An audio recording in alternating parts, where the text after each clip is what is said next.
After a long period of reign by communist leader Mao Zedong, Deng Xiaoping rose to power in the year 1976 as the paramount leader of China. Despite the fact that he never held one of the highest positions in government, Deng was able to make various changes to China's government system, one of which was in education. During the Cultural Revolution, universities were closed across China, leading to a dearth of highly educated citizens. In order to reconstruct the higher education community in the sciences, Deng decided to send 3,000 students overseas each year to pursue a higher degree, beginning in 1978. My dad, Yanjun Lou, was a college student at the Changsha Institute of Technology when Deng made the decision. I studied computer science, but when I was in college learning computer science, in China computer is a luxury, so that's about 30 years ago. At that time, schools in China did not offer any degrees in computer science higher than a bachelor's. Lou was one of the students sent during the 1980s abroad to pursue a doctorate in computer science. Well, I was on a teacher training program. I was supposed to be a teacher after I graduated from college in China. But China, the Ministry of Education decided to send me here to be trained as a teacher. So after I got here, obviously the situation changed. Deng expected that only 5% who were sent would not return, which was still a great success. To his dismay, however, only about 30% of all students returned with their degrees. This led to the Chinese brain drain. Many of those who remained abroad cited political unrest, gender equality, and poor working conditions as reasons to remain abroad.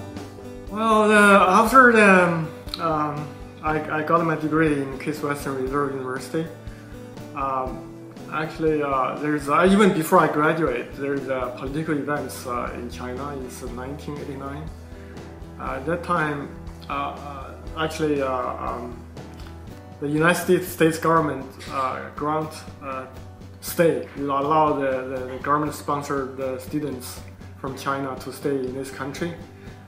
So that's an opportunity to give me a time to think through what I'm going to do next. Like many other Chinese, the culture transition for Lou was quite difficult. Yeah, for the first 2 years, it's pretty difficult because I was always homesick because I left my wife home and I left my family, my colleague, my classmates, all my friends at home. So here also the food, the culture is all different. So for the first couple years, it's pretty difficult. But after that, I tried to adapt and made new friends and learn the new culture, so I could make adjustments. Lou was an international student at Case Western and began pursuing a PhD in computer science. When I got here, my first city because I go to school in Cleveland, Ohio. The International Student Office assigned me a host family.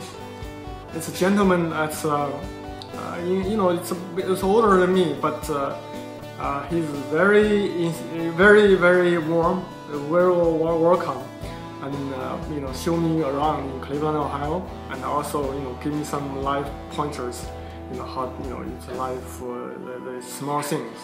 Give me some very good tips on how to navigate the local scene, what's the local attraction, and also bring me to shopping. So I felt like American people are very friendly, very warm-hearted, and they are eager to help the strangers. At Case Western, Lou found that the teaching style was very different in the United States. It's different from in China. In China, it's basically the teacher just talk. Very few questions got asked. So basically, you take the professor's classroom teaching as gold standard. So you rarely, at least in my time, when I was in China back 30 years ago, there's very few open discussion, like challenging the professor's view. But here, actually, in USA, the big difference is that even from like elementary school, the kids raise questions. There's no question too simple or too stupid to ask. So the professor and the teachers encourage the classroom interaction. While my father was studying, my mother, Zheng Zhang, decided to visit her husband leave behind her daughter and emigrate to the US. Because she was not paid by the government to continue her education, the immigration process was very different. I came here as visitor visa to visit my husband. And then after June 4th, all the Chinese students can be converted to green card. It's really hard because my daughter, who is just 1 year old, is at home. I thought I'd just come here temporary visit for a month or so too. To end up, I stay here, continue work and study, leave my daughter behind. That was very hard. Zhang decided that it was worthwhile to pursue a master's degree at Case Western as well. She began by working several jobs in order to pay for her tuition. There's a lot more opportunity over here, so I can get my master's degree.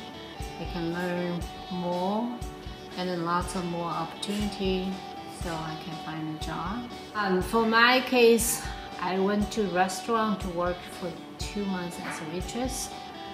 So I made a couple $100s, $1,000 I guess. And then I save all those money when I go to school. I worked as computer engineer while I'm going part-time for my master's degree. So I kind of a rich student. After graduating from Case Western, both of my parents decided to remain in the States and work. I took a job in a local company doing consulting. And after 2 years, so I thought, I'm kind of like want to continue my career. So I brought my family over here. My older daughter was born in China, and my wife joined me after I got here. So we kind of like get used to the culture here. So that's made a decision to stay here. I got a very good job in the school, in the college, Case Western, after I graduated. And then my daughter finally can come visit us, stay with us. So we have a better life over here. Over the next 20 years, my parents moved several times across the country, switched several jobs, and finally settled in Wayland. Their personal sacrifice, hard work, and dedication is a testament to the American dream and what it stands for.